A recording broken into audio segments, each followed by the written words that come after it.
finally gotten COD World War II for Christmas. Yes, I Christmas noobed it this year. I finally got this game. And yeah, these games I'm showing you guys, not like I'm pretty happy with how both these turn out. You know, not bad for a Christmas noob, just saying. We're here today at the end of this month.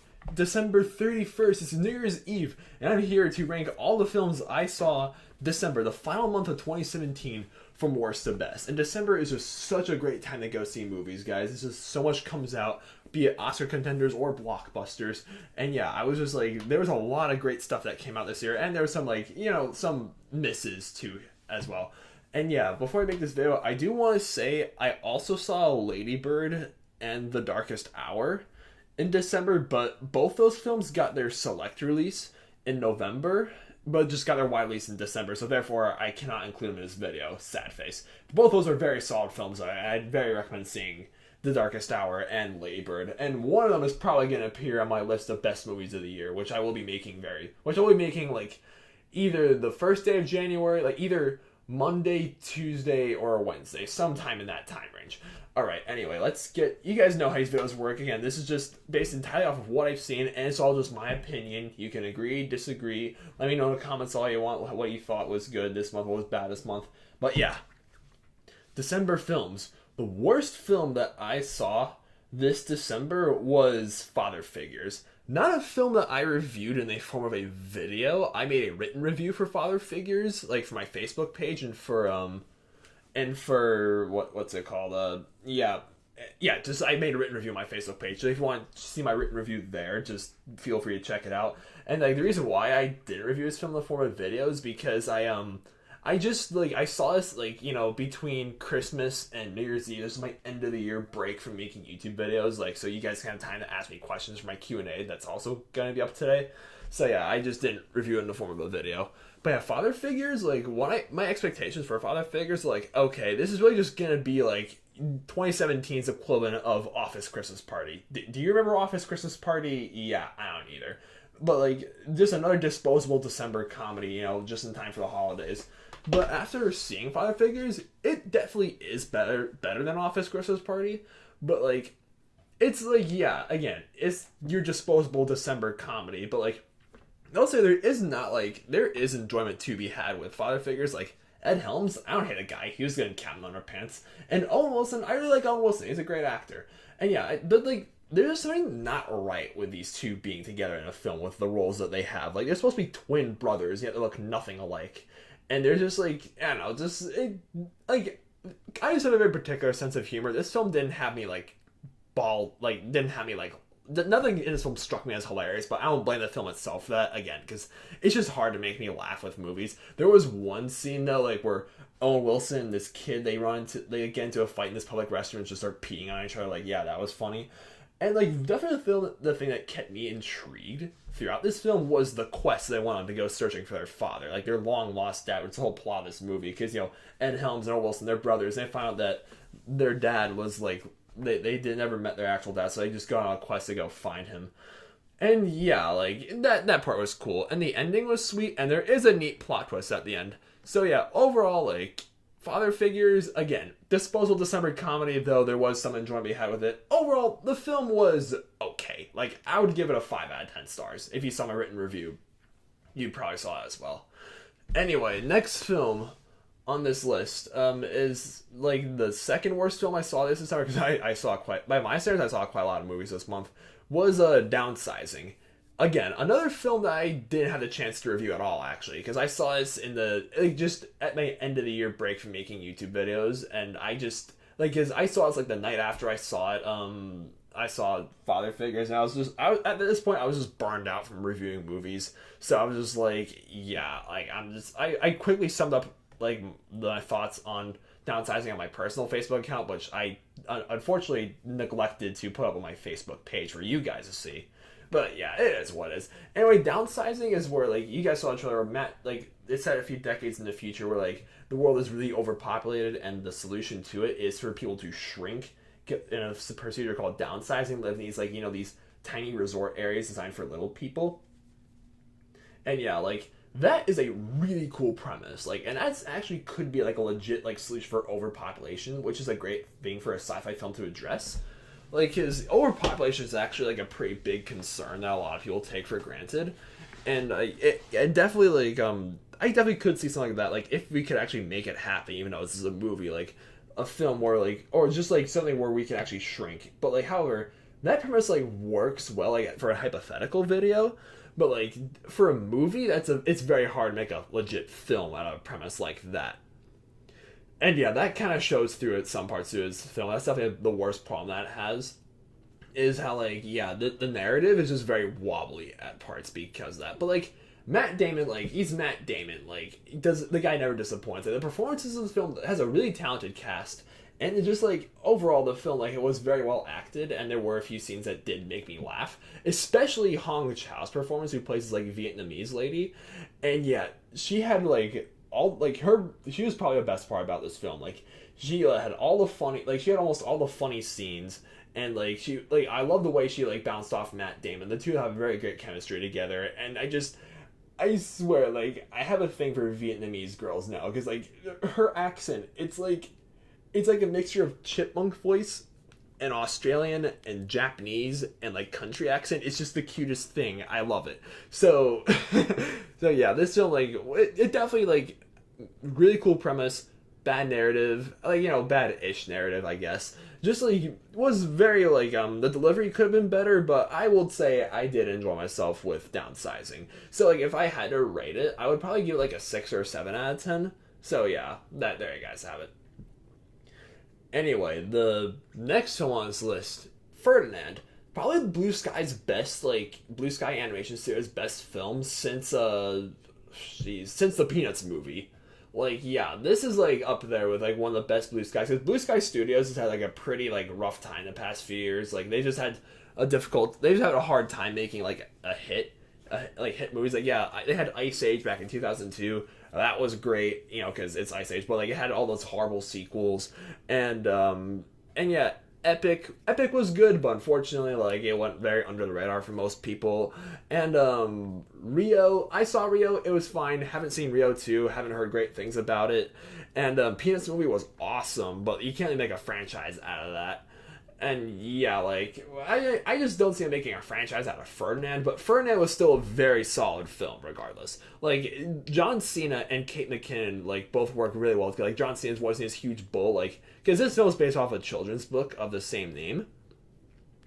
And like this just very it has a great message about being yourself, and it's very heartwarming. It got surprisingly dark at a few scenes, which I will give it some like big props for. And the characters all worked really well together. Like Kate McKinnon voicing this like crazy goat that like helps Ferdinand throughout his problems. Like yeah, that's a genius role for Kate McKinnon, just a lunatic goat. And yeah, this film definitely made me laugh. Like you guys might have seen my review for this. Like I reviewed it with all my friends. We all had a great time in the theater with it. And yeah, of course, our review is just another excuse for us to act like a bunch of freaking lunatics. What else is new? I haven't seen those guys in like months. That's crazy. Like this is my first time being home in 4 months. Anyway. Yeah, Ferdinand, really great film. I mean, yeah, it was just it was a really fun time regardless. Like, great for the kids, great for the adults.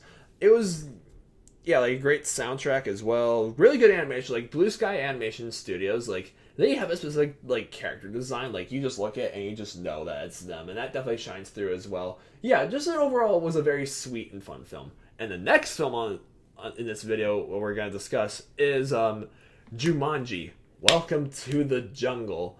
Ooh, I will say, like, I had some concerns, like, thinking that, this is gonna ruin, like, the original Jumanji film for some people. But no. If anything, this film is better than the original Jumanji film, in my opinion. Like, Dwayne Johnson, Jack Black, Kevin Hart, Karen Gillan, and Nick Jonas, they all just work so well together. Like, these high school kids get trapped in a video game, and they capture the spirit of a video game very well, and the action scenes were very fun. And this film had a lot of funny moments, most of it being thanks to Kevin Hart, and Jack Black, like, had hands on the best performance in this film. Probably the best performance he's ever given, in all honesty. Like, he's playing a popular teenage girl trapped in a video game, and Jack Black, this like middle-aged dude, just captured the whole persona of that like so well, and I was just like I just couldn't take it.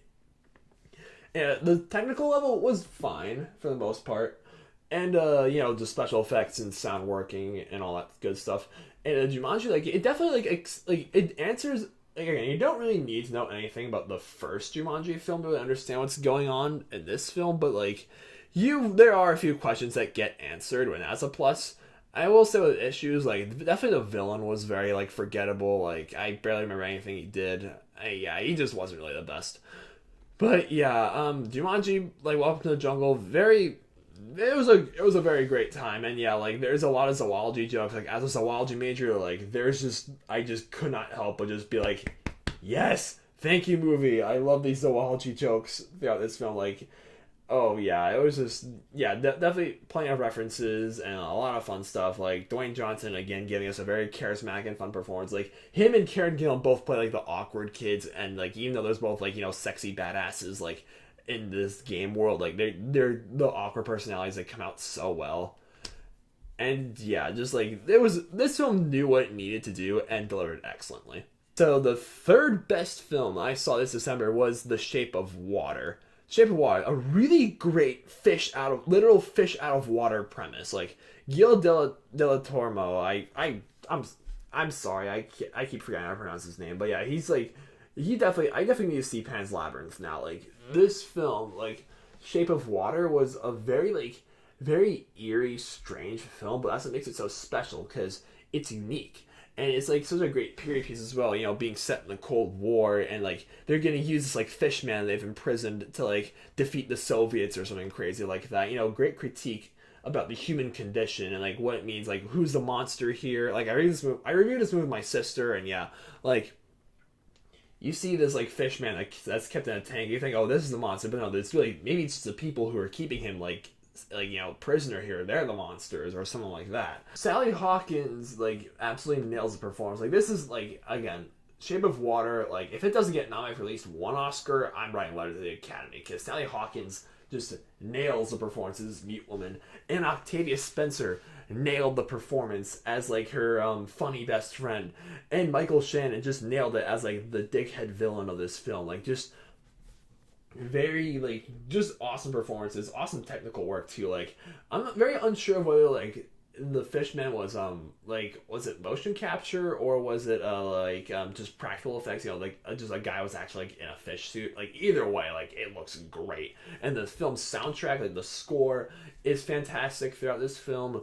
And yeah, like if you haven't seen Shape of Water, like, and if you like strange films like this, and if you're just like I highly suggest seeing it. It's filmed like it's very like very knows doesn't exactly know it wants to be. Like some scenes will be like very sweet and like very caring film, but like the next thing you know it's like gore fest. Like this film it deserves R-rating. Let's just put it that way. Like yeah, a lot of weird sex scenes, but that's what makes it interesting. Like I had a lot of questions like throughout this film, like the Fishman, like who is this thing? Like I know he's from the Amazon, but like why they take him out? Like what is he doing? Like what is he, an alien? Is he just a species of person? Like I don't know, but this film leaves you wondering in that cool sense because like Shape of Water, like it's so eerie, and that's really what makes it one of the best movies of the year.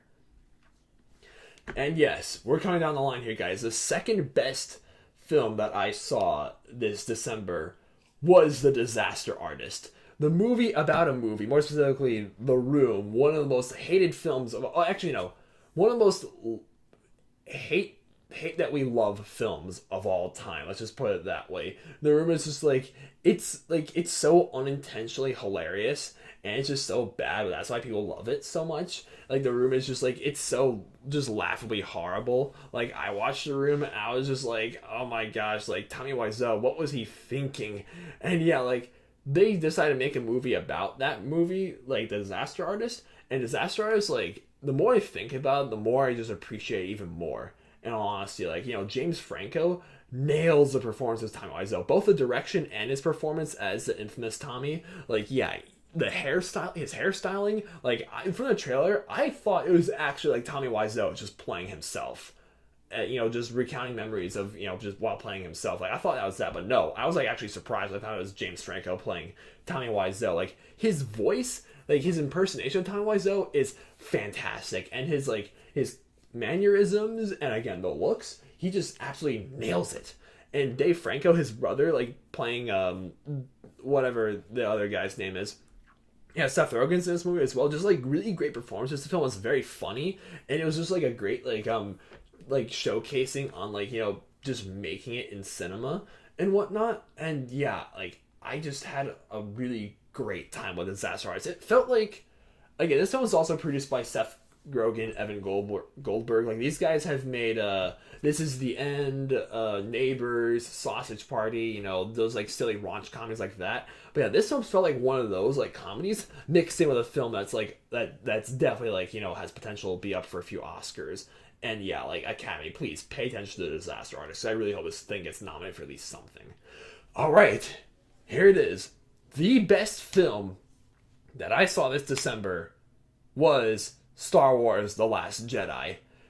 A 10 out of 10 stars. I gave this film a 10 out of 10 stars. And I know a lot of you guys are really going to hate me in the comments for giving this film that rating. But, like, The Last Jedi was just, like, it was the most fun I had in the theater all year. I know it's, like, very polarizing amongst fans. Like, some people, like, love it like me. Some people hate it. Some people think it was alright. Some people like it. Some people don't.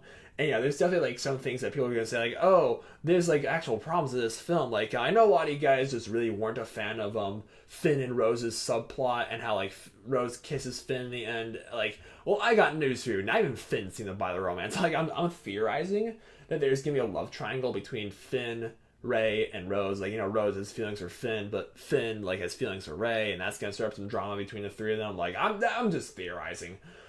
But yeah, like The Last Jedi, like just a sense of community that film brought me. Like, because when I saw this film, it was late on its opening night, and like everyone, like all these like Star Wars fans were in the theater dressed up and whatnot. And when the music came in, it's like dun dun dun, and, like everyone's just like woo! Like it was just so like there were so many moments throughout this film that had people just like clapping and cheering.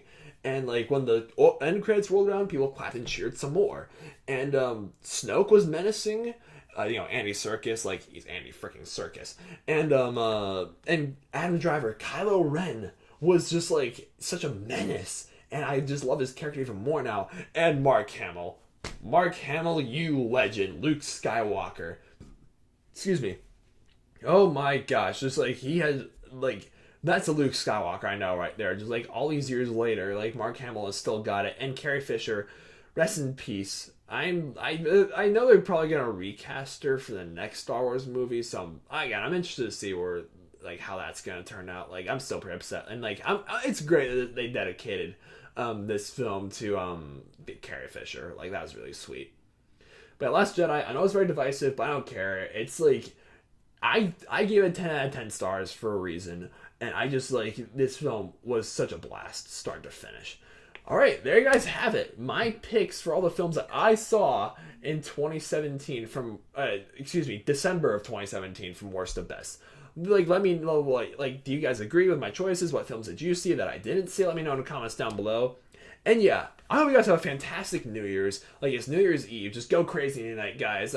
This and my Q&A video, like my video answering your questions in my last video, like both these videos should be up today. And yeah, just thank you guys so much for watching. And yeah, Happy New Year. See you guys in 2018. Thanks again for 400 subscribers. Like, that is awesome. Just thank you guys a lot. We ended off here at 400 subs. I'll like talk about that more in the future. But yeah, peace!